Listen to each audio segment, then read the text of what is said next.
days at the stick. From who's got it better than us to brick by brick.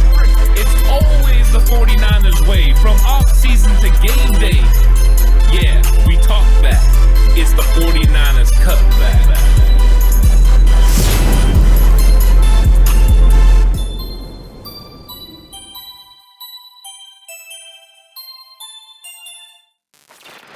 It's 49ers Cutback Podcast time.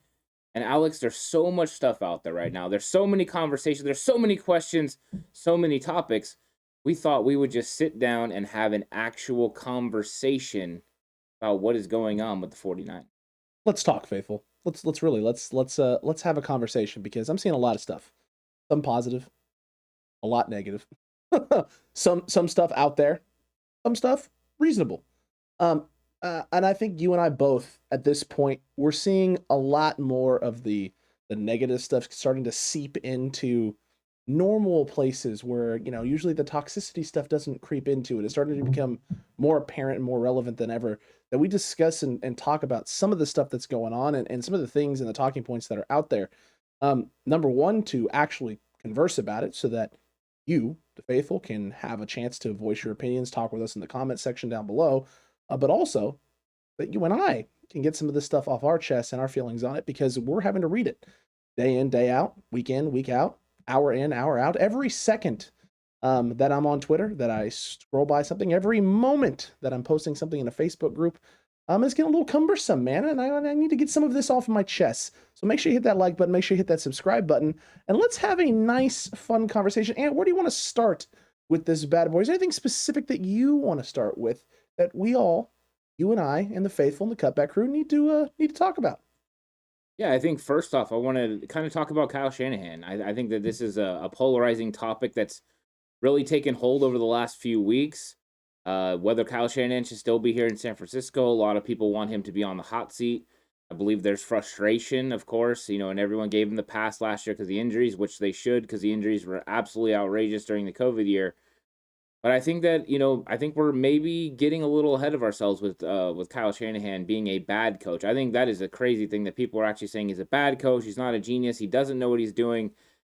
Because let's all remember that he took a team to the Super Bowl in 2019. And it doesn't matter, how you get there or how many times you get there. Getting a team to the Super Bowl in the NFL is a feat in general.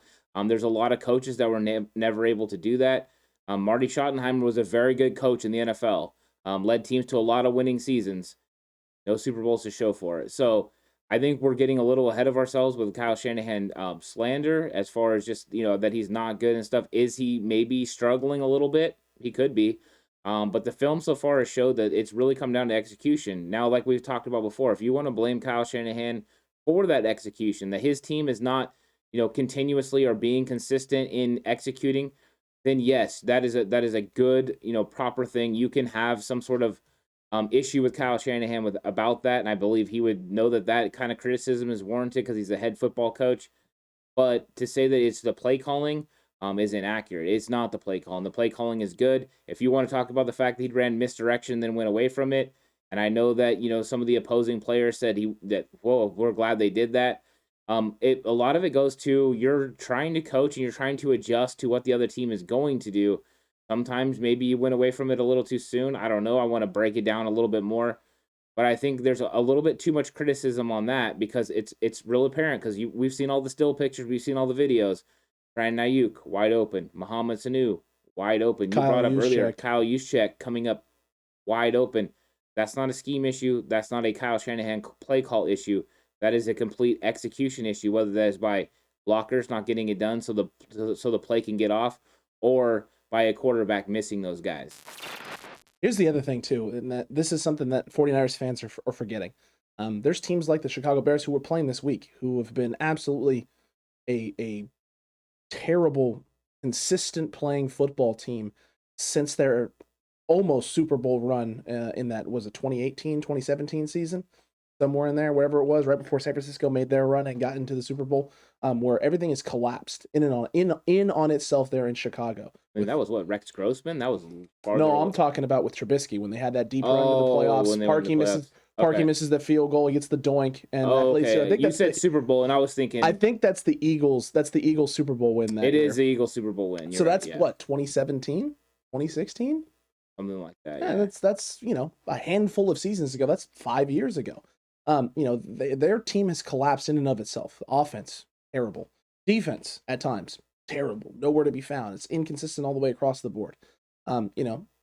People want to look at last year and be like, well, 2019, Super Bowl, 2020, terrible. Well, a lot of injuries. I mean, more injuries than we've ever seen in the history of the football league in one season for one team. So yeah, that's unfortunate. You can blame Kyle Shanahan if you'd like to. I don't know how you possibly can, because contact injuries happen in the NFL and just had a rash of them in 1 year. And there are a lot of reasons that could have happened, including limited training camp, COVID season, not being able to be properly trained or necessarily in the shape and condition that they want to be because, well, gyms shut down, their normal training facilities weren't Playing open in New or York available. early in the season. Playing in New York early in the season with that terrible field. All of those things could have compiled up as reasons as to why. There are a lot of factors that you have to weigh, and there's too many factors to try and actually find and set a control. The Pittsburgh Steelers that year were on track for something even worse than that. They had like 11 or 12 guys on IR through 4 weeks of the season, and then the injuries kind of stabilized out for them. And they lost, I think, 6 guys in their matchup early in the season with the Giants in New York. So, I mean, there were a lot of teams that were getting hurt on that field. It wasn't just San Francisco. So it's one of those things where with the injuries in the 2020 season, the 2020 season, you kind of have to try and set aside as much as you can. I know that's hard to do, and I know a lot of people don't want to do that. But if you look at the 2021 season, this is a team that's been competitive. They have underperformed at times. They've stepped up when they needed to. The Green Bay game is a perfect example of that, of them underperforming and then rising to the occasion when they needed to, and then a few mistakes late end up costing you a football game. But they've been close this year. And there are certain people that have certain takes and comments, and I want to bring up someone from our video yesterday, our daily that went up yesterday. Max Mack had said they can get better, but are they same errors every week? It seems this is getting really annoying. And that is a sentiment there that I think a lot of this stems from. Is everyone is aware of how great and how talented this team is in terms of the players, the roster. We've seen what they can do. We've seen the comeback against Green Bay. We've seen them take that lead late. We've seen the defense hold the Arizona Cardinals, right, to significantly under yardage and points, what they'd been doing to the rest of the league up until that point. We can see the greatness, but we're not being able to enjoy it because we're losing each and every week now for the past 4 weeks. And I understand that leads to frustration, annoyance, things of that nature. But you have to try, you can't just take the negative without looking at the silver lining, because there is one. And if you can't see one, then you're intentionally not looking for it.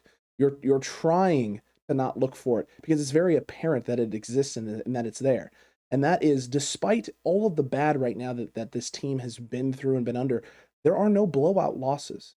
They have not been embarrassed in terms of the score being completely out of hand and out of reach, and the game not being them not being in the football game. They've been in every single football game, including this last game on Sunday night. They were in this football game until a late turnover. And to be fair and transparent, right, 100% honest, a turnover that didn't need to happen because Jimmy had a wide open Mohamed Sanu. It was a common theme throughout the night. The more that film comes out and the more that we're taking a look at things, it's very obvious that Jimmy missed on guys that he shouldn't have missed on. There's no reason to. Kyle said as much in the presser. There were a couple times he wanted Jimmy to go to other places and he didn't. So the Kyle Shanahan slander, Ant, is funny to me also because I'm seeing now two paths developing off of this. The first path being a lot of people feeling like Kyle's not the right guy to develop Trey. He doesn't know what to do with him. He's not getting him prepared. The other path is saying Kyle Shanahan's doing everything possible to get this team W's, but Jimmy Garoppolo just can't get it done. Kyle's scheming guys open, but he continues to go to Jimmy.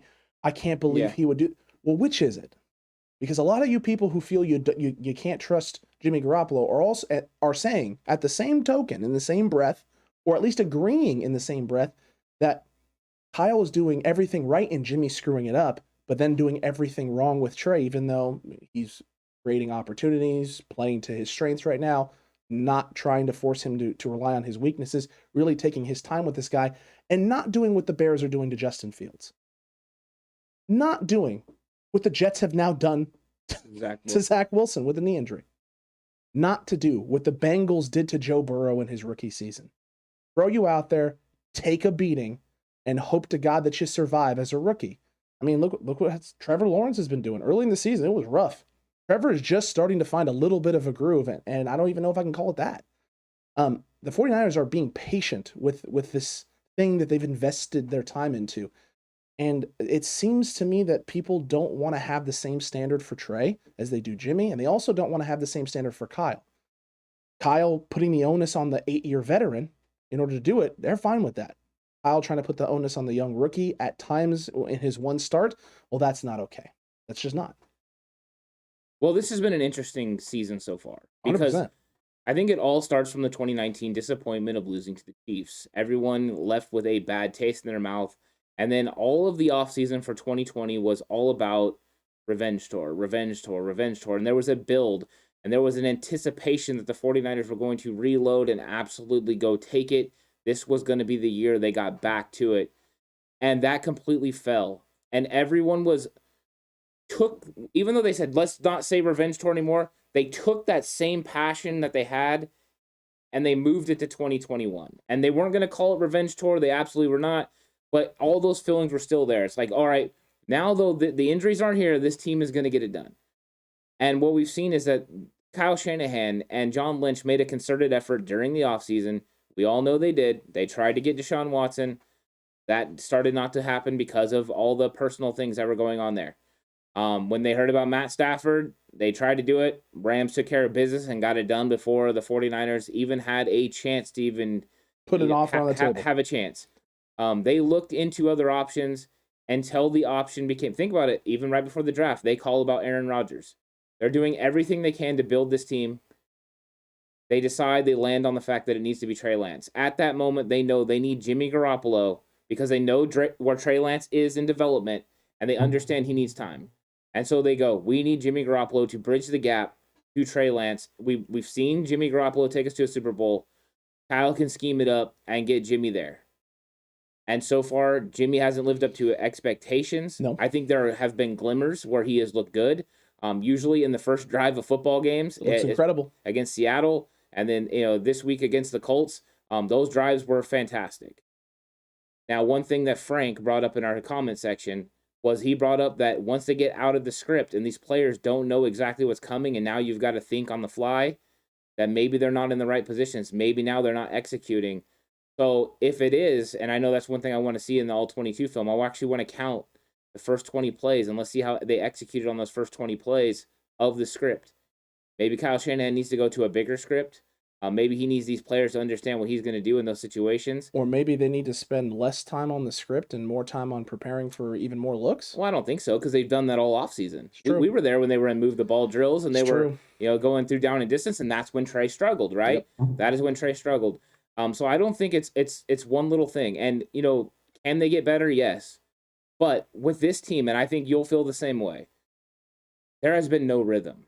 Right? It's not consistent. They don't have a rhythm where the offense has been like clicking. That can come down to the execution issue because, it changes the way you play football games. If you go if it's 1st and 10 and then all of a sudden it's 2nd and 3, 2nd and 5, your play calling completely changes. What you go to on on your play sheet changes and the situations you're in. So because they haven't been able to execute on early downs, it's really forced their hand. But we've gotten no rhythm. We've gotten no long drives. Now, we did get long drives with Trey Lance at quarterback. I will say that. Sure. The one thing with that was Trey extended plays that broke down with his legs.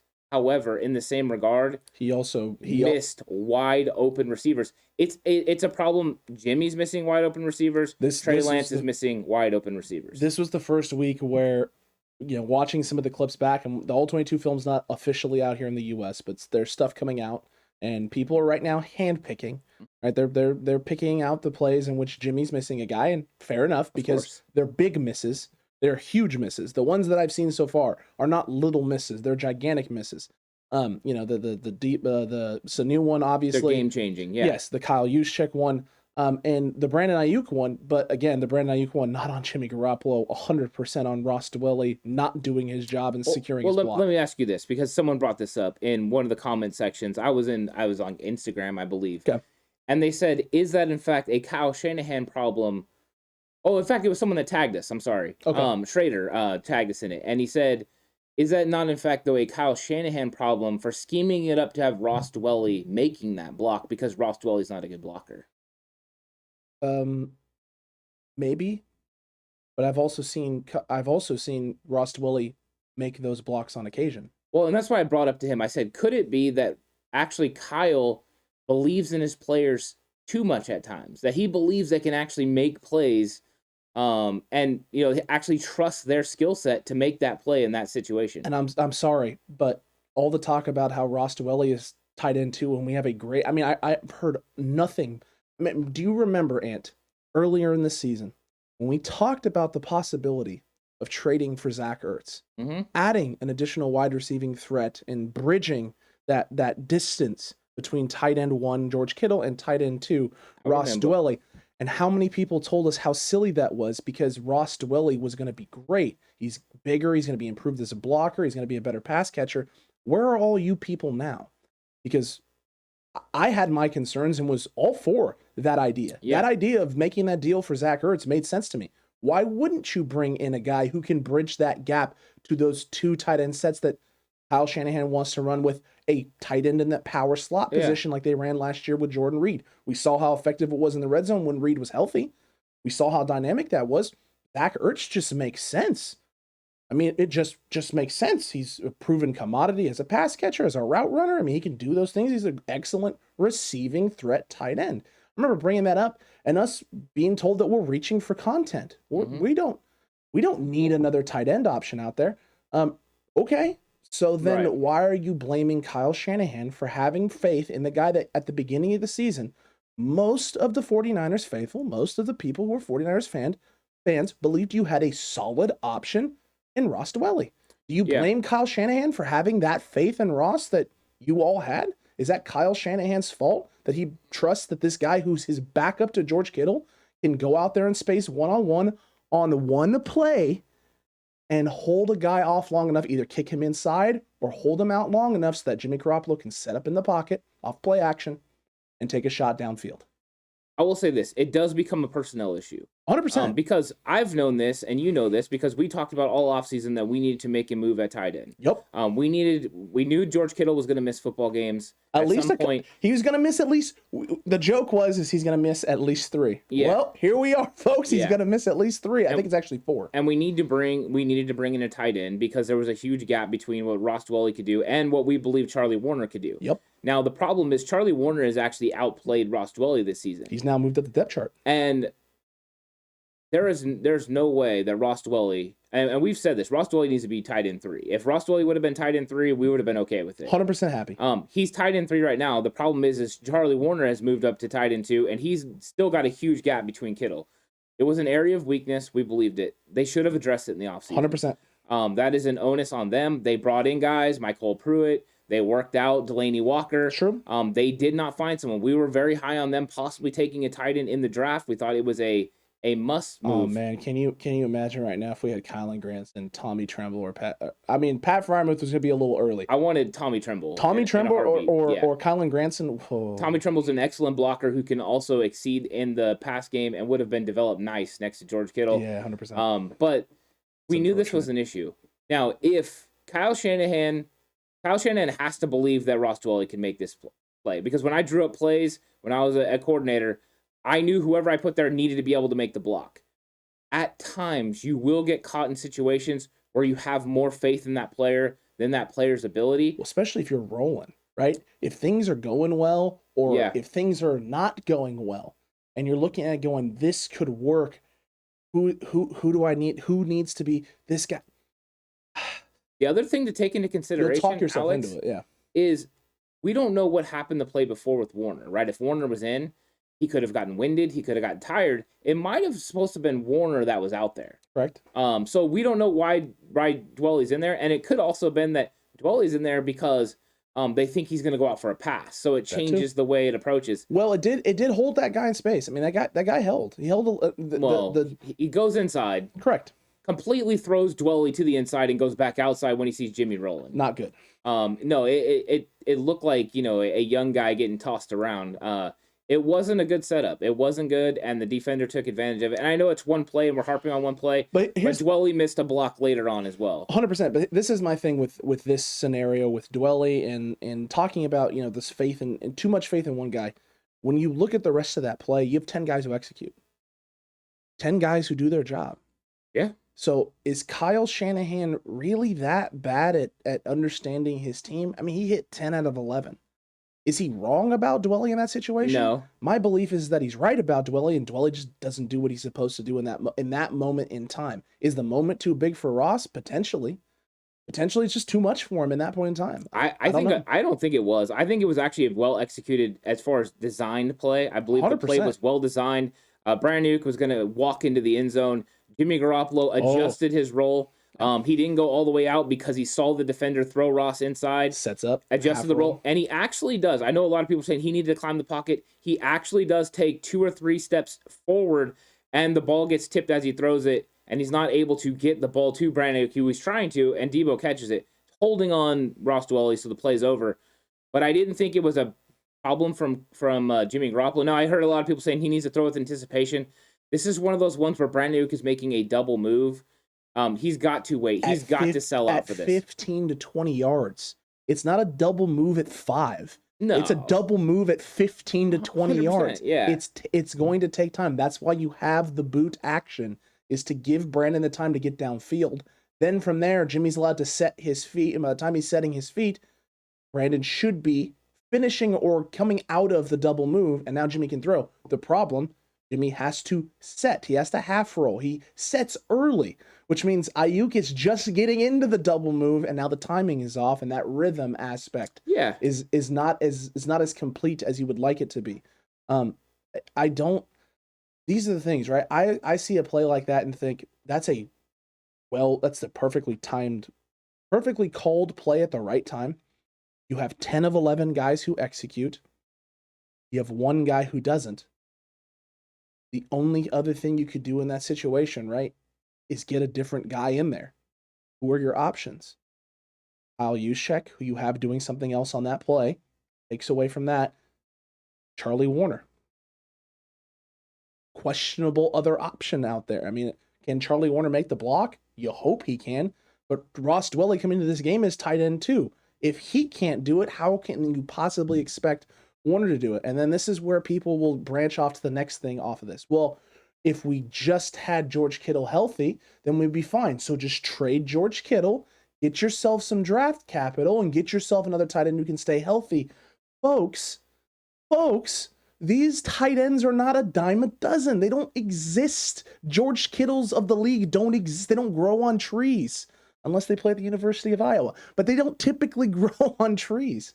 They're not out there every year in the draft. They're not available throughout the rest of the league for you to just deal for. Like, there's a reason George Kittle got paid the money that he got paid, right? There's a reason that George Kittle has a off-season program with the rest of the tight ends in football called Tight End University that all of them want to come to. It's not because George Kittle is trash. It's because all of them look at George Kittle as the best, right? The best tight end in terms of all aspects of the game. Best blocking tight end and one of the best receiving tight ends. He's the best all around. You have guys like Travis Kelce coming there to help teach releases, things of that nature. You have Greg Olsen out of retirement there to help teach these things. They have instructors there that work with these guys. Kittle working with guys. They have a great time. You can't just replace that with a draft pick. You can't trade and replace that. It's irreplaceable. And that's what makes this so hard, is because typically that would be someone like Kittle over there in space. Or Kittle is doing the Juszczyk role on that play, and Juszczyk's the guy over there in space, occupying someone else. You're down a piece, and it's a big piece. Yeah, George Kittle's huge in this offense, and you can tell the difference. He played in those first 2 games, and the 49ers won. You know what I mean? And that's the thing. When he's healthy, the 49ers know that they got one of the best targets. He can beat man coverage He beat Stephon Gilmore last year on man coverage. Not many tight ends can do that. Travis Kelce's another one that can do it consistently.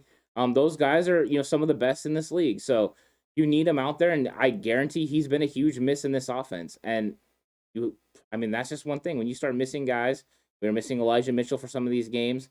It does play a big part in how you operate the offense and how you scheme and call plays. But I don't think that this has been a Kyle Shanahan issue. Like I said, there are areas in which you can criticize Kyle Shanahan. It's just, I don't think play calling is a very accurate one. It's kind of a lazy one, in my opinion. Well, it's a lazy one because you're not taking into account all the times that there's open wide receivers that are missed, all the times that there's open running lanes that are missed by a running back. When you have whole shot potential, home run potential, and a guy misreads something, to sit there and go, oh man, that's on Kyle. Not really. Not really on Kyle. You're working with different pieces than you normally work with. And that means, certain things are limited in terms of maybe execution, but certain things are limited too in terms of just what you can call, what positions you can put your guys in, and things of that nature. So the fact that you have Kyle Shanahan maybe putting his team or a player in a position where it's 50-50, right? 50-50. He's either going to make this block and we're going to get a big playoff, or he's not going to make this block and we're not going to get a big playoff. Either that or what? Right? If Kyle's looking at it going, this is a moment right here where we got to take it. We got to be able to take a shot. I think we got the momentum right. We have the opportunity to really gash him and hurt him here.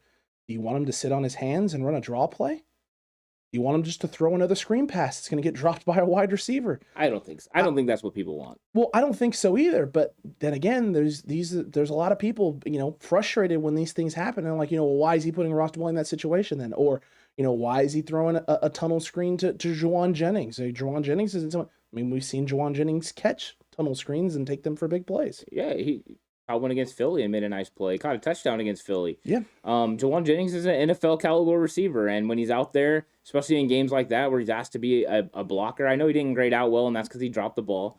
But that's neither here nor there. I think we're hypercritical on some guys and not hypercritical on others. When it comes down to it, it all comes down to execution as far as consistently. And I'm going to stay on that until I'm blue in the face, is because that's how you win football games. And right now, the 49ers can't get enough guys to be consistently executing at a high level. And until they do, they're not going to win close football games. They're going to be in games, but those pivotal mistakes coming from different guys at different times. And that's the thing. It's not the same guys always making mistakes, right? If you have the same guys always making mistakes, you put somebody in that's better than them, or you hope that somebody's better than them. This week, you have Dwelly on a block, right? You have Jimmy missing reads, which is something that is... Well, you said one block. Okay. Couple of blocks that stand out. Yes. So you have Dwelly missing a couple of blocks that stand out. You have Jawan Jennings dropping a screen. You have Debo dropping a screen, which has been actually typical. He had dropped two. That's right. Debo has been dropping screens typically. He has. So he's trying to run before he catches it. 100%. He's trying to make the play, knowing that he needs to make the football play. He needs to secure the catch first. And then you have Jimmy missing reads downfield, which a lot of people are like, if he's going to miss reads, then put the young guy in. Jimmy doesn't typically miss reads. That's not Jimmy. Not to this level. No. I have never watched a Jimmy Garoppolo football game and been like, man, Jimmy did not go to the right guy there 4, 5, or 6 times. Maybe once or twice. Or maybe I'm going, he could have thrown here. I see what he saw there. Yeah. This game was just a lot more of them than we've ever seen. And Kyle talked about it. This is possibly his worst game that he's played in San Francisco. It came at the absolute worst time that it could possibly come at. And it's not because of the weather. I'm seeing a lot of people, it's the weather doesn't affect your ability to make reads. Maybe it affects your judgment in terms of, you don't trust that you can maybe put the ball there, and so 100%. You go to something else, even though you know you should go there. But again, that's a you problem, not a he can't read the field problem. That's a him maybe not trusting himself, or just wrong thought process on any given play, or understanding his limitations. That too. That's the thing. One of the key things you teach these guys is to play within their limitations, because when you try to get outside of your limitations, you make mistakes. And he rolled out like on that one that we talked about. And I know Lou brought this up in the comment section. If he tries to make that throw, it's probably an interception, because he just the one to Debo. Debo's coming across this way. He's got the safety sitting, going to the corner, and the safety's sitting there, and the safety's reading it. And yes, the safety has his hips slightly turned, but he can press on that ball and he can make it because Jimmy can't get enough on that football for a couple of reasons. Number one, coming off a calf injury. Number two, it's wet, so you don't know what the footing is like where he can plant and throw. Number three, he's throwing a wet ball, and he doesn't have the best arm when he's rolling out. So him trying to throw that ball, it probably would have floated. It probably would have been picked. So he decided to eat it. Look what happens late in the game. He tries to push one down the middle of the field, tries to get something on it, put some velocity on it to Jawan Jennings late in that game. That ends up being the game-sealing interception. It is different, though, because this one to Debo was like 12, 13 yards. It's much different like area of the field in terms of what he's doing at that time. But this is what I mean. That's one of those situations with that safety there. Jimmy has to try and put something on the football. Yeah. He can't just lob and let it get there. The safety's going to come up on it and, it's wet. So that means if it's not a clean, secure catch and the guy gets in there, gets a hand in there, that ball's popping up in the air and doing God knows what.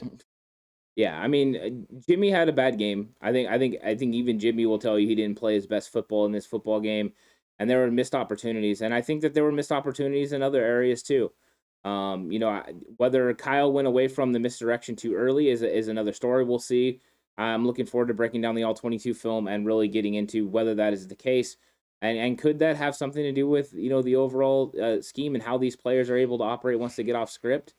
We're gonna find out. I mean, the other big thing is the defensive pass interference thing, which I think is being, completely talked about by everyone. Is like basically the 49ers, all they do is pass interfere.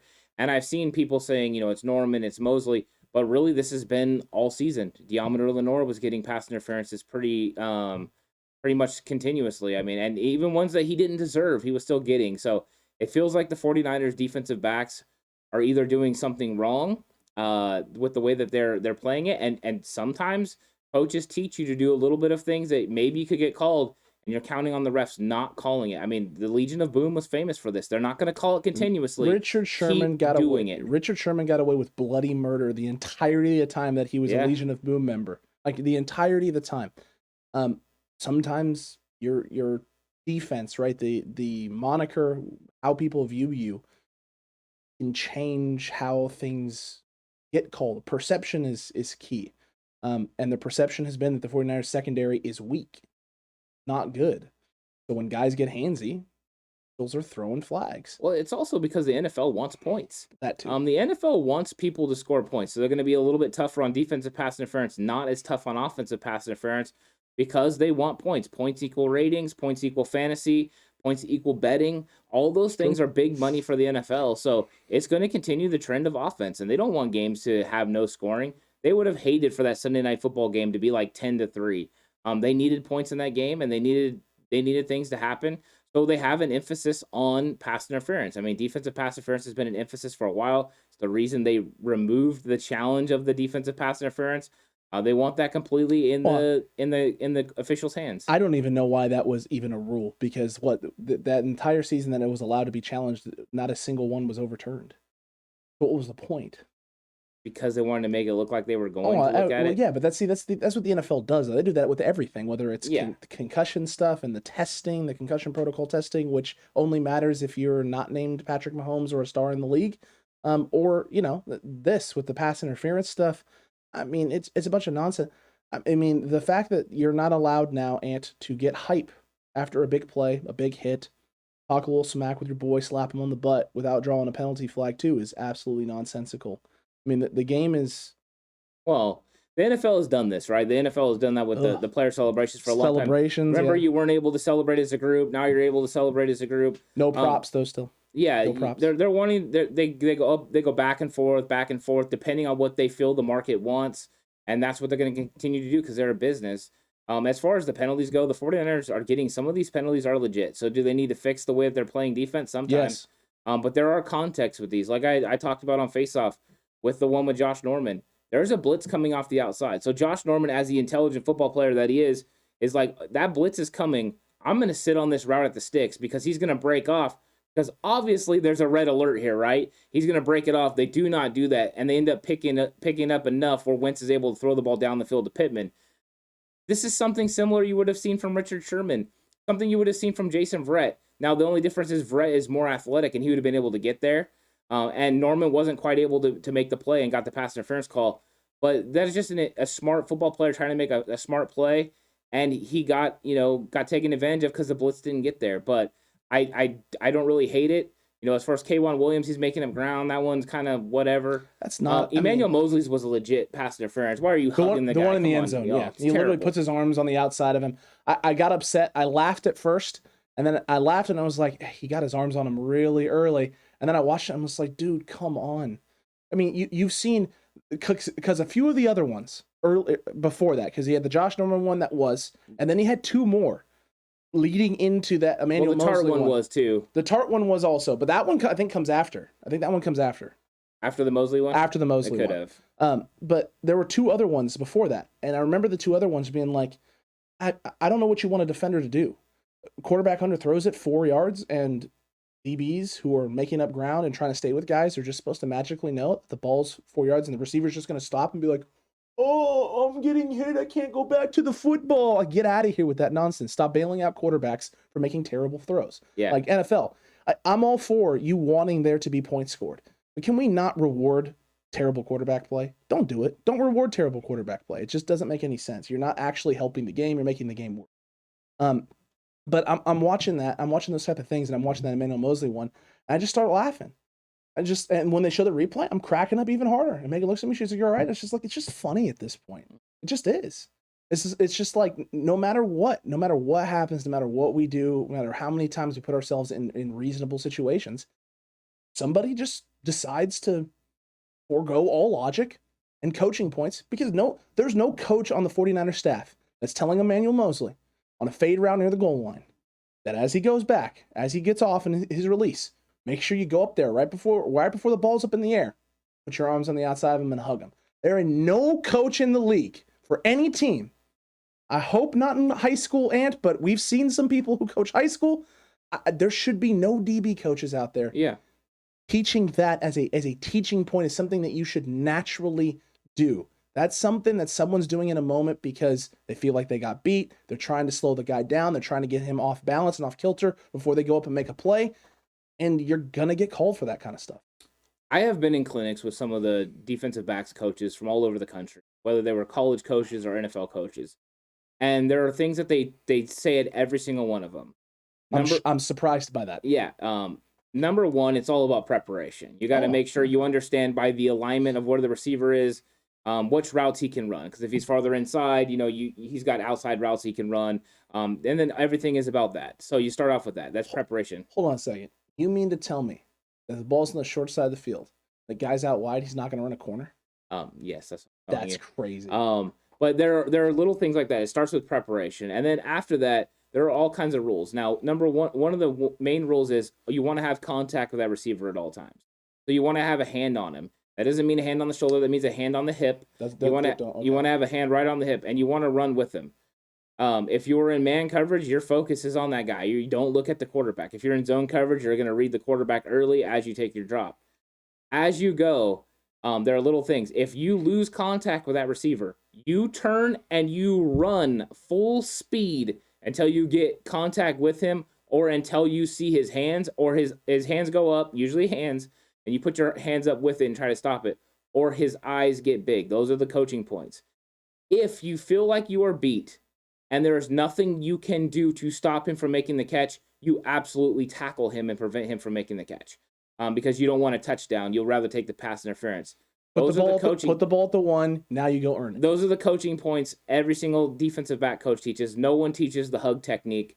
The only time I see the hug technique actually work is in a Hail Mary situation. That's it. When everyone does a hug. But that's the thing is, it's like, these defensive back coaches are teaching it the right way. It's just not being executed the right way. Somebody like Josh Norman, somebody like Emmanuel Mosley, someone like K'Wan Williams, Jaquiski Tartt are veterans in this league for multiple years and different coaching staffs. So to blame the coaches is irrelevant. Josh Norman knows exactly what he's doing. He hooks people on purpose because he knows his limitations. So he knows what he needs to do to be successful. You're going to get some of these illegal contact calls with him, but he's going to make great plays for you too. So you live and die with it, and that's what you're going with. And Emmanuel Mosley is asked to play the best receiver a lot of times on the other team multiple times, and he steps up in a big way. He had some mistakes in this game. But you see the difference when he wasn't out there. All of a sudden, Pittman gets the big touchdown right over the top of Draker Patrick. So and he played that terribly. And Tart, he got back on his drop a little bit too soon. They were disguising coverage. If you want to put that on D'Amico Ryans, that's fine. They disguised coverage. He tried to get back and get over the top on a 2. Cover 2 coverage, and he couldn't get back there in time. Was it the bone bruise? Was it D'Amico Ryan's scheme? Was it him not anticipating when the snap was going to happen? We don't know for sure. We just know it ended up being a bad pass interference call. But once again, what did he do? He made sure the guy didn't make the catch because you don't want the touchdown to happen. No, you want them to have to turn around and try and earn it. The problem is that in this game, it was too many of those. There was too many times where we had those opportunities, and at some point, the rest of the defense is sitting there looking at the secondary going, hey, guys, can we just not put ourselves in this position where we get toasted, get beat, get them the ball closer to get them the ball closer to the goal line, and now we're asked to step ourselves up again, which, again, also, to an extent, falls on the offense as well for not staying on the field. It also falls on the front 7. That too. I mean, think about this. D'Amico Ryan's blitzes, he brings extra guys. If those guys don't get home and you have those cornerbacks in one-on-one situations and then they get beat, that can fall on the front 7 not getting home as well. Right. You have to get home when you're asked to get home, and these blitzing guys are so it's a combination. It's a complementary thing. You need that coverage to hold up, and you need those guys to get there on the front, and sometimes these guys would rather get an illegal contact penalty and get a 5-yard automatic first down than to give up a huge play down the field. So I can't hate on the corners sometimes for doing that. I know people are going to see the penalties and completely criticize them. Some of them were bad. Some of them are going to happen in the NFL, and that's what happens when you're trying to scheme it up and you're trying to protect certain players on your team. It happens. Yeah, and I just keep getting back to comments being made about certain plays only being called in certain situations or certain moments. It's like, if you want to criticize certain plays, then call out the specific play and what exactly you didn't like about it. Right? Be as specific as you can. You don't like this run play because we're attacking here and maybe you want a counter or you want a misdirection or something of that nature. Be specific. Be specific about what it is that you're not liking and are liking about the 49ers. I see a lot of people saying, well, Kyle doesn't call the game the same way in the first quarter as he does the second quarter, or the third quarter, the fourth quarter. Yeah, this isn't Madden. You don't come out and run HB trap at a single back on first down, get 10 yards, come back, run it again. Come back, run it again, come back, run it again for 8, 9, 10, 11, 12. You just march down the field running a trap play 5 times in a row and being like, it's that easy. You just got it. It's not a video game. Teams adjust. Teams call stunts. They get different guys in different positions. They adjust what they're looking at. They adjust the read key. They send a run blitz. They're keying in on the guard pulling. They're keying in on, where the movement's going. Early in that game, I mean, this was the great thing. Early in that football game, Colts linebackers were flowing heavy on outside zones. Because for opening drive, there was a lot of success with the run game. So let's follow Elijah Mitchell. Let's follow Kyle Juszczyk. Get yourself moving, boys, because you got to get over there. We got to slow this thing down. We got to slow down this run game. All right, play action was working. Later in that football game, those linebackers aren't moving as much. They're not flowing as heavy. Well, that's the adjustment. Is early in this game, if you watch the film, and I know you will, Kyle Juszczyk was going opposite of Elijah Mitchell. 100%. They were using Kyle Juszczyk to distract Darius Leonard, right? Leonard, yes. Yeah, to go the wrong way, and they were able to gash him. So what happened was the Colts adjusted, and now they didn't follow Kyle Juszczyk. So now you can send Kyle Juszczyk to be the sledgehammer that he is. And now you can follow him. So now you're going to mix it up and not always go with the misdirection. It's a coaching point. When you're calling offense, I think people don't realize how vast it is to understand. You've got all the different things you're looking at. Number one, you got your play sheet and what your guys can execute and how these guys can execute it. But you also got a defense and you know what their strengths and what they're going to try to do. And then you've got down, you've got distance, you've got quarter situation, you've got clock. Every single part of it you have to manage by what personnel grouping you have, and you have to put your guys in a position to be successful, all the while determining what the defense is trying to do against you. And once you see what that is, you're adjusting continuously. So what you call in the first quarter doesn't ultimately always work in the second quarter. And sometimes you have to go through a second quarter where you run it directly at them or you run plays a certain way. So that way misdirection will work in the third quarter because now they're committed to you going straight at them. and they believe that's what they're going to see. And then you go misdirection, they fall for it again, then you're going to have to go back at them again because they're going to adjust. These guys are super smart in the NFL. Defensive coordinators, these football players, they all know how to think on their feet and adjust. And as a coordinator, you have to continue to adjust. And that's what Kyle Shanahan is doing through the game. So you don't just stick with something because it's working, because a lot of times it's already been adjusted to, and now you have to find something else to work. You came out in the script because you had film and you knew how you were going to be able to manipulate those guys. I'm one of those guys that was, when it was script, we would score a couple touchdowns on the script. A couple. You might be underselling the script. Because you could completely scheme up what you were going to do. But when it got to adjustments, that's when the real coaching goes into effect. I mean, yes, you're prepared in the other end, but this time now you have to adjust. And some of it is just anticipating what is going to happen. And this is any sport, man. Script is any sport. It's not just football. I mean, you saw me coach basketball games. I came out with a script for our sets. And we would go into games with opponents where we would run. I mean, we have our base offense on film for 12 games. And we come into a game, I already know what you're going to do. I already know how you're going to play our base set. Well, guess what? We're going to come out and run our base set. But this week, guys, when we say our base set, we don't mean our base set. We mean this. We're running this. We want to run our base set. We're going to call this. This week, our base set is actually this. It's B. And this new base set that's going to take advantage of their normal natural rotation they've been working on all week is going to be called our traditional base set, because I want in their minds them thinking, when they hear that, they've heard it on film 1,000 times, they've watched us run it 1,000 times. I want them in their natural rotation, the thing they've been prepping for all week, and we take advantage of it. And you know what? They may figure it out. They may figure out, hey, this actually means this. That's great. Guess what, though? Guess what's been grilled into their head all week long? One thing, one specific rotation. So even if they know that we're not actually running it, we're going to give it the same exact look. And at halftime, we may go in and go, hey, now that we've established it in their minds that it's back to base. When the opportunity comes, you take advantage. Now it's on you to be able to read and react accordingly. The same thing in football, right? Jimmy goes the line with a couple of plays. How do you know? How do you know as a fan that they didn't come up to play with a misdirection play called or a boot play called? And Jimmy cans to something else because they have the front for it. They get away from it because, hey, this other thing is there. Just don't know.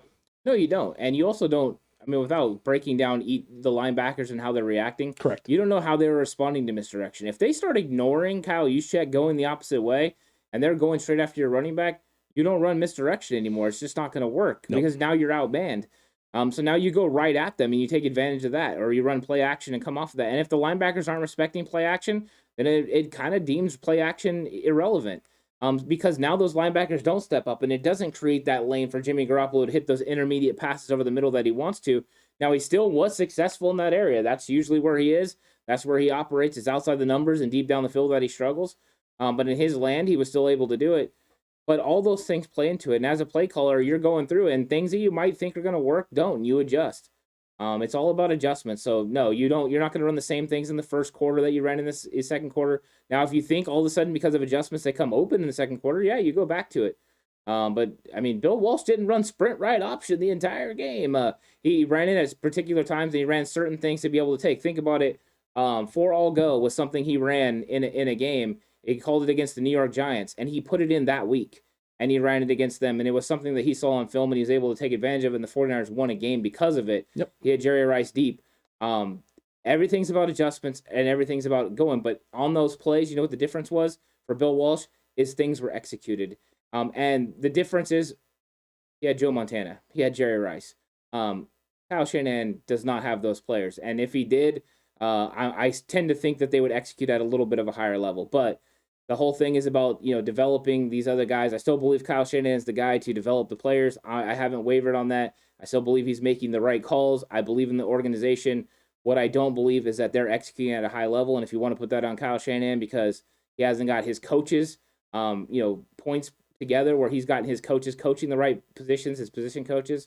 He hasn't got these players to execute at a high level because ultimately, when it comes down to rhythm of the offense, it's on the offensive coordinator and it's on the head coach to make sure it goes the right way, and that's Kyle Shanahan. So you got to make sure the execution is there. So that's where the buck falls on him. He knows that. Every single head coach knows that. And now he's got to turn it around. He's got to get it there. And you see the frustration. Everyone's talking about how quiet he is in the press conferences. heck yeah, I'd be quiet too. I wouldn't want to be up there talking to the media. I want to go back in there, get to work, and get busy because I never want to feel like I lost 4 games in a row again. You also don't want to speak out of emotion. You don't want to speak from a place of emotion if you're a head coach, because you're going to say something that you don't necessarily mean or is not going to come off the way that you want it to come off. He did. He said the way he spoke about Jimmy Garoppolo. Yeah. I don't know, I guess. The way you respond with that type, because all he really meant was, I got to find out from Jimmy where he's at. But Kyle's in a frustrated mode, and he says that. And what did everyone do? They absolutely ran with it. They're going to Trey. 100%. They ran with it that he just doesn't want Jimmy, but he can't do anything else because, and whether he wants to move off Jimmy or not, because we don't know what his mindset is. He could possibly be like, man, I wish Trey was ready. Like, he gives us a better chance to win. That's something that could be going on in his mind. We don't know what's on his mind. What we do know is that he believes, because everyone knows this, he doesn't want to lose football games. If Trey Lance was a better option, would be going with Trey Lance right now. And this is the other thing too that's been driving me nuts, is the people talking about sabotage, right? Sabotage. What benefit do you have from sabotaging the team that you're coaching, right? I mean, the book came out, the Brady book came out, talking about Brady's last days, and there was an excerpt in there talking about Bill O'Brien and how Bill O'Brien was essentially sabotaging the Texans to get his way back to New England. That didn't work out. He's not in the NFL anymore, folks. Well, why did he have to sabotage? Why wouldn't he just resign? I mean, there are so many other options, right? Other ways to accomplish the thing that you want. No good is going to come from you taking an organization that was in a Super Bowl 2 years ago, right? Intentionally torpedoing it, setting it ablaze, and then sitting there going, man, I guess everyone else around me just thinks they just execute. Yeah. I mean, no good can possibly come from that at all, period. You're not going to get looked at the same in the league. No players in the league are going to want to play for you. I mean, it's a recipe for disaster for not only him as a coach, but legacy-wise as well. It's a legacy-altering decision. There is no sabotage going on. What you have is a lot of things mounting at once. All of the injuries from last year, high expectations, lack of execution, and just lack of being on the same page. It's obvious right now that you don't have 11 guys offensively working in sync, working in unison, all understanding what is expected, how they're supposed to do it, and being confident that they can go out and do it as a group. You don't have that right now. There's always 1 or 2 guys who's just a little bit off kilter. And on defense, that happens occasionally with the DBs in the secondary. Not necessarily comfortable with coverage, where they're supposed to be, what they're supposed to be doing, necessarily what they're seeing. And so you have guys making mistakes. And those mistakes could be because they're getting beat, but it also could be they've called something and they're expecting to see A, and they're getting D. And they're like, wait, whoa, let me grab you real quick. What's happening? What are you doing? That's not what you should be doing in this situation. That doesn't make any sense. All of those things are a possibility. It's all a reality. It's too early still. It's still so early in this football season to be sitting there going, well, we're 8 weeks in. We're almost to the halfway point. It's still not that early. I mean, listen, you're right in the sense that it's not that early. But we've played 6 football games. We got 11 left. It's a lot of time to make things up. There's a lot of time for this team to turn things around and to be in a better position. Yeah, I'm going to let everyone in on something. I coached in a few bad situations. Situations that I didn't want to be there every day. I mean, whether it was dealing with, with administration, or if it was dealing with a coaching staff I didn't ultimately click with. Maybe they were great guys, but we didn't click as a coaching staff. The one thing I never wanted to do was lose, and I never wanted to sabotage. These guys are competitors. They want to win. They want to win football games. Even if Kyle Shanahan is not happy with the 49ers organization, or he's not happy with the draft pick, there's one thing Kyle Shanahan wants to do is win.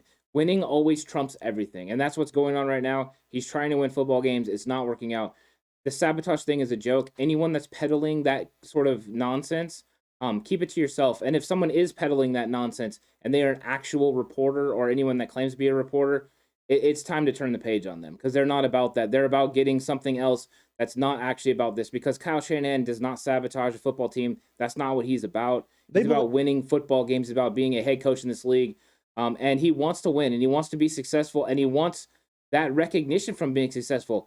And people saying that he has an ego, damn right he has an ego. When you're out there and you're putting yourself in those situations, you want to be the best. You want to be remembered as the best. And you know what? If you don't have that attitude, you won't be the best. That's just how it is. Ask every basketball player I ever coached. You can ask every single kid that I've ever coached. Hey, who did Coach Alex say was the best coach in the area? Himself. Always. I tell my kids that. I'd work. I grind at it. You put me up with somebody else, I'll say that I'm better than them. It doesn't matter if they've won 3 state championships or a bunch of section titles and we've made 1 section tournament. Yeah.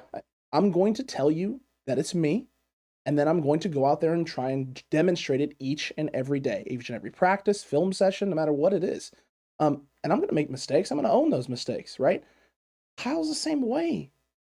Why wouldn't you think you're the best guy in the room?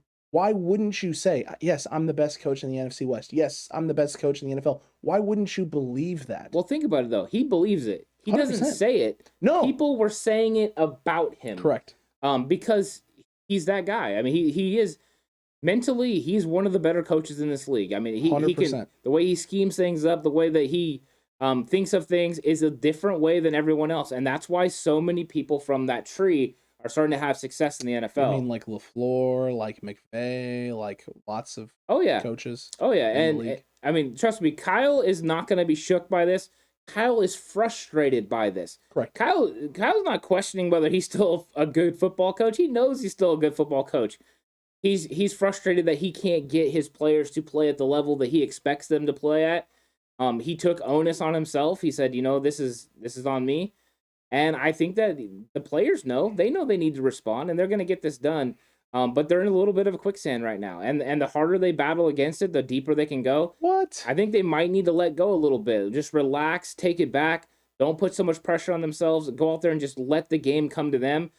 Because I think they are pressing and they're pushing it a little bit too hard. It feels like everyone right now is trying to make the play. They are. They're trying to win the game with every single play. And they just need to understand that you're going to make mistakes, right? There's going to be times where you falter. It's not about the times that you falter. It's about the times where all 11 guys execute. Yeah. Because when all 11 guys execute and Kyle Shanahan dials up the right set or the right play, the right formation, the right look, the right scheme, gets the right look, gets the guys in the right concepts, the right patterns, the right blocking situations, it's going to work. It's going to work out. Yeah. You don't need to make the play every play. You just need to get yourself closer to all of you making the one play you need to make at the right time. And this is where I disagree with Joe Staley. He said that they don't have the leadership, the Richard Sherman or the Frank Gore that would get in your face and tell you. Right now, that's not what they need. They don't need somebody getting in your face and telling them this is what they know. What they need is somebody to go, you know what, guys? We haven't been playing the way we want. Everyone, let's take it back to what we were doing. Let's have fun. Let's take it back to week 1, week 2, how we were preparing, and let's just relax. They don't need someone in their face right now. And I think they do have guys in that locker room that can do it, but that's not what they need. Do they need accountability on the field? Yes, 100%. They do. Jimmy Ward is one of those guys that's been holding people accountable. But when you're on the field right now, they just need someone to be like, you know what, let's breathe, let's go back, let's relax. Because right now they're pushing, they're pressing. The way the fans are on edge every single play, every single snap. You definitely don't need the coaching staff or a player to be on edge. The fan base is doing enough of it. I think the players are starting to feel that pressure. 100%. And it's not going to help their play.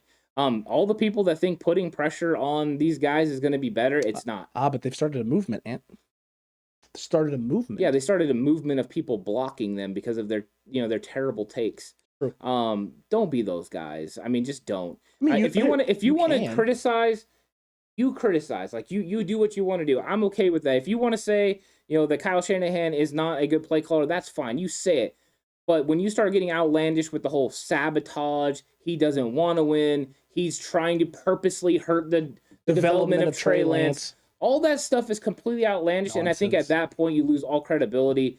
If you want to criticize things that happen on the field, you don't like Jimmy's, the way he's looking at the plays, he's not making the right reads, that is fine. Totally okay. In the same regard, people will say that. And then I saw one great tweet this week, and he said... Just one, huh? Well, yeah. It's been a tough week on Twitter. But he said, you know what? He really thought that Jimmy had his best football ahead of him. Now he thinks Jimmy's ceiling was 2019. Maybe that was his best football. Okay.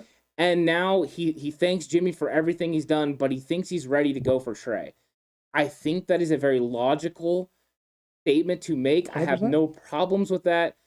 Because I think a lot of people believe the same way that Jimmy's best football, that he was going to elevate. I think the 49ers believe that because they turned down Tom Brady. Yeah. But those are realistic takes. Those are the ones that you can say, you know what, you're right. You're thinking, you're allowed to have that opinion. You're allowed to think Jimmy Garoppolo is not, the quarterback one on this team anymore. There is no like jump to conclusion there either.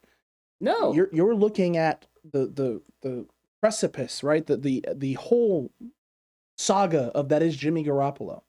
The ups and the downs leading up to the 2019 and the skyrocketing, right? To where he landed and where he finished that 2019 season, to how it ended, and everything that has happened since then has been a downward trajectory. It hasn't been the same. There's been moments, right, where he climbs up a little bit, but never quite reaches that same level and then comes back down again. It's not an illogical thought process. I didn't believe that was the case. I still don't even necessarily know if I truly believe it right now, but I'm not going to knock anyone for thinking that Jimmy Garoppolo's best football is behind him. Hasn't been able to stay healthy. We haven't seen the same level of consistency since the 2019 season. Okay. Well, and at some point, circumstance becomes an excuse. 100%. For a while, circumstance is okay. At some point, you have to make what you can out of it. Correct. Sometimes you got to get it done, and I think Jimmy's at that breaking point now, where it's like, okay, yeah, you've had circumstance, you've had injuries, you've had this, you've had that, but now you got to go get it done. If all of it's got to go away now. And if you don't, it's on you, and we'll see how Jimmy responds. And if he responds in a big way, he's gonna hold off Trey a little bit longer. And if he doesn't, it's gonna be Trey Day in San Francisco. I think we're getting to that point. Absolutely. And there's not. He's putting Kyle Shanahan in a bad position because there is absolutely no way to defend Jimmy Garoppolo after watching this game film and seeing the wide open receivers and him missing. There's no way to defend him. No one should try to defend him. And that is it. Here's the thing, right? What have I been saying? Jimmy makes the reads. He finds those guys. He makes those throws consistently. He's always done that. And Trey right now isn't. That's why Jimmy gives us the best chance. If Jimmy is going to miss those throws, then there's no excuse. There's no reason to stick. You have to make the switch because I'll roll with the young rookie missing open wideouts right now because he's trying to learn. I'm not going to roll with the 8-year vet who's already shown he's mastered the offense and is supposed to understand. Yeah. In this moment, with this coverage, with this look, single high safety, I can look left and I better darn sure look back right because if someone screws up over here and I got Mohamed Sanu run the seam route, this is a big play potentiality there. Never once even considered it. Never even came off of anyone else other than Deebo Samuel. And Alex, this was something that Trey Lance was doing as well. He wasn't looking to the multiple receiver side. He was looking to the single side. Looking to the single side. That is a mistake that I criticized heavily on film consistently. Could it be a coaching point?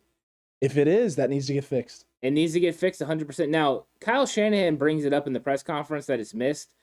The way that he brings it up makes me think it's not a coaching point, because if it was a coaching point, he would have said, hey, that's on me, or he would have at least not brought it up because he wouldn't want it to be spotlighted and highlighted. Yep. The fact he brought it up means it's missed.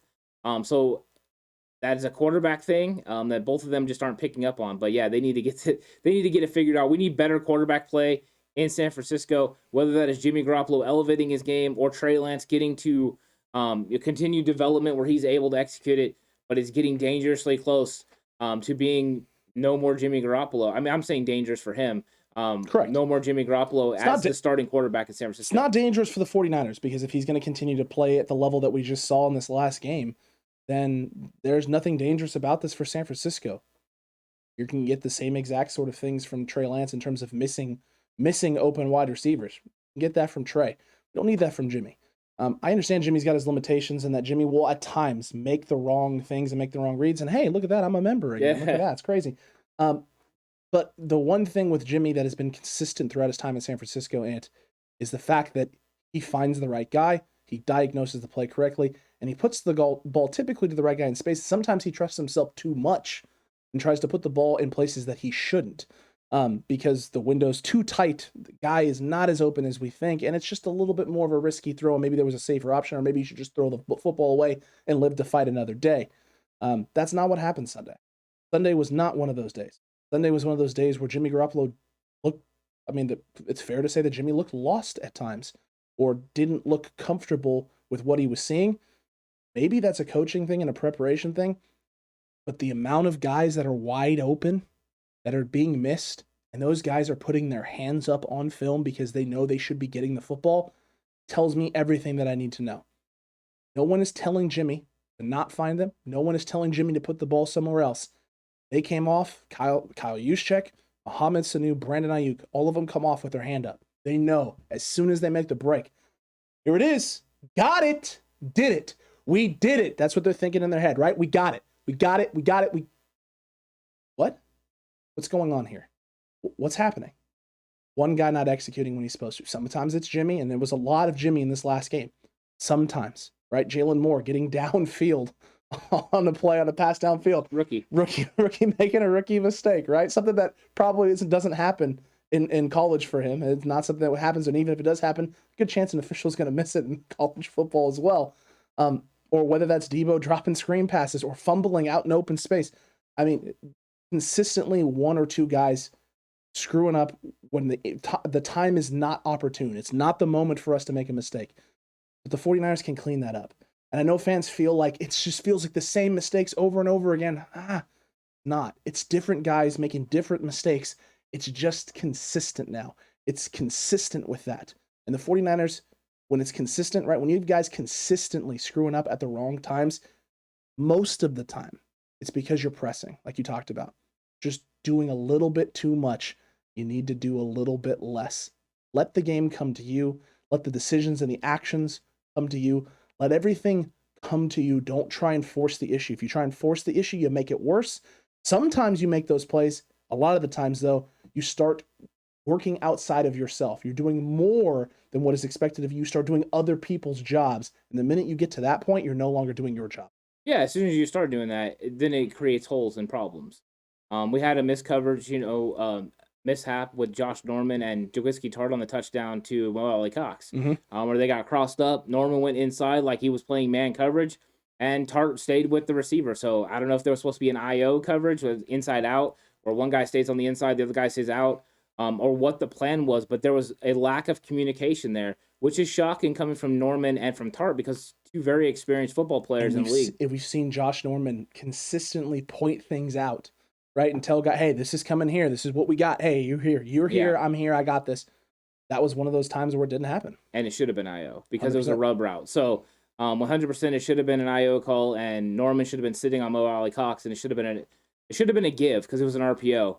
And it should have been a give by Carson Wentz. It was a great fake, and he got the ball out there. But those communication things are still there, and they need to fix it. There's those mental errors that have to be taken care of. I think these players are stressed, and they're trying to make too many plays, trying to come up with turnovers and all that. Just relax. Let the game come to you. Let's see what they do. I mean, now they've got to respond. Now they got to react. They got to win this game against the Bears coming up. I mean, it is getting really close to all must wins. They need to start winning football games. They've got Arizona and Los Angeles coming up after that. Not an easy stretch. No, they need to make an impact, but they can still do it. It's not over yet. When it is over, I'll make sure to tell you that I think it's over as well. But this isn't that time, and I still believe in Kyle Shanahan in this front office. I think they've done a good job putting this roster together. I think they're developing players nice. I don't expect rookies to go out there and contribute right away. I don't think anyone should. And when these guys are ready to contribute, they're going to make plays for this football team. Look, Cutback crew, look, faithful. We get it. We understand the frustration's mounting. We understand that some of you are angry. Some of you are disappointed. Some of you are frustrated. Some of you are just sad. I understand all of those emotions and all of those feelings. None of them are unwarranted. At this point, with everything that's happened with this team, the way this season has played out, how could you not feel one, if not all of those things about this football team? But football is a sport. It takes the farm. It takes the group. It takes all 11 guys on the field at any given time, all 33 guys, including your special teams unit, going out there and executing when they're on the field, your coaching staff preparing. From what we've seen on film, coaching staff is prepared. Guys are in the right spot. Guys are in positions to make plays. Sometimes they are, sometimes they're not. So now it comes down to the coaching staff holding these guys accountable, the players holding themselves accountable, and figuring out what adjustments you need to make to execute, and execute for 4 quarters. 49ers can figure that out. And even right now, I'll take 3 quarters. I'll take 2 quarters. And you know that's something that Kyle Shanahan and this coaching staff is telling these guys. Hey, I don't need you to be perfect for 4 quarters. We want to get there, but we're nowhere close. We're nowhere close to 4 quarters. Can we just start with 3? Guys, can we get 2 quarters in a row and then have a bad 3rd quarter and then we figure it out in the 4th? Can we just take the next step on the path to 4 quarters of execution, to playing almost as close to a perfect game as you possibly can be? That's where they're at, right? That's what they're trying to do. And you and I both believe they can get there. They can take that next step and they can get it done. This Bears game is a great opportunity to get back on track. And yes, the path is hard. Cardinals are not going to be easy. The Rams are not going to be easy. But the 49ers have dropped a game to Arizona early in the season and taken one not too long after that. 49ers have shown that they can consistently beat the Rams when asked.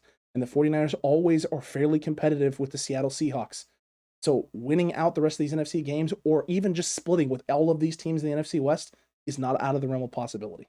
No, and it's all about one play at a time.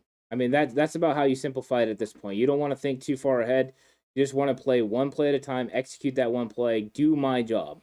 And if you do that consistently, you're going to win football games. I mean, that's just the way it is. But you just want to take everything back to it's one play at a time. It's one down at a time. It's all about executing that. And once you get that mindset, then everything changes. Don't get too big. Don't think ahead. Let the coaches think ahead. As players, your job is to just think what you're supposed to do and attack at that moment. Don't let the situation get too big for you. I think those are going to be things that they're going to focus on against Chicago, and they're going to try to get it done. And I'm thinking they can, but they really gotta fix it. That now they have a good matchup because they have a rookie quarterback on the other side. Correct. He's gonna be pumped up though to go against San Francisco, a team that he feels should have drafted him. 100%. So he's gonna be fired up. And they got a tough defense. You know, they got some good pass rushers over there, so there's gonna be some interesting matchups for Mike McGlinchey. We don't know the status of Trent Williams. Nope. So it could be Jalen Moore again, which. That it'd be a little bit tough for the Rook, but he did an okay job next week. This is a different animal. Yep. We'll see, but you got to go out there and you got to start winning football games, and no better time than the present. No better time than the present, and in all honesty, Ant, needs to be now. You have to start winning football games now because there is there's not a whole lot of tomorrow left for San Francisco. The Cutback Crew faithful, let us know what you thought down below, and let's talk. You know, did you not like our points? Do you disagree with our points? Do you have other points that you want to talk with us about? Leave them in the comment section because maybe it's a video. Maybe we'll bring out some additional content, or maybe we take a swerve this week on a daily episode, and rather than dive in so much into the news and what's going on, we discuss what's going on with the 49ers and what you're thinking and what you're feeling. So make sure you comment down below, comment away. Let's have a nice conversation down there. And while you're down there, don't forget to like, don't forget to subscribe if you haven't already. Hit that notification bell as well. And if you'd like to, head on over to Patreon. You don't have to necessarily be a GOAT tier member like these gentlemen, these fine gentlemen over here. But you can join Patreon for just $7 a month and get access to all 22 film. Big yikes, 49ers Cutback in Time. A lot of great content. You get Madden playthroughs as well over there. Fantasy football stuff. A lot of fun stuff over there on Patreon. You don't want to miss any of it, so head on over there if you'd like. And if not, then just welcome to YouTube then. Welcome to the Cutback Crew. Join us over here. We got daily content for you all up in your face. You won't regret it. No, it's a good time, and enjoy the conversation. Jump in. Let us know what you think. I'm never going to hate on anyone's, opinion of what they think, as long as it's a rational thought. I mean, as long as it's rational and you have points that you want to back up with it, I'm all for it. A lot of times I'll go on there and converse with people about it. So let us know what you think. Let us know how you're thinking about Kyle Shanahan. If you think it's the play calling, that's fine. Give me examples, of the reasons you don't like the play calling. If it was going away from misdirection, that kind of stuff. I've seen some of those, and those are warranted if you think those are reasons why. If you didn't like our explanation of why you would do that, then that's fine as well. But I am curious what everyone's thinking, because I think it gives us a better idea of where the fan base is in general, and not how it is, over the top wise on Twitter, because I don't think Twitter is always an accurate depiction of this fan base. Well, I can't believe you would say something like that. Of course it's an accurate depiction. It's really not. Just like my Madden playthroughs, right, aren't an actual depiction of my level of success if I were to coach the San Francisco 49ers. That would be accurate. 100% accurate, yeah. Even though we're putting up 50 points a game. I'm just saying, just because things go one way for you or you're thinking one thing doesn't necessarily mean that's how it always is. That All-22 film that we're looking forward to covering this week is going to give some great insight into what's going on also and what happened this last Sunday night as we turn our attention to the Chicago Bears, the Bears, here in Week 8. Until the next one, Cutback Crew and the faithful, though, you stay safe. And remember, the right way is always the 49ers way.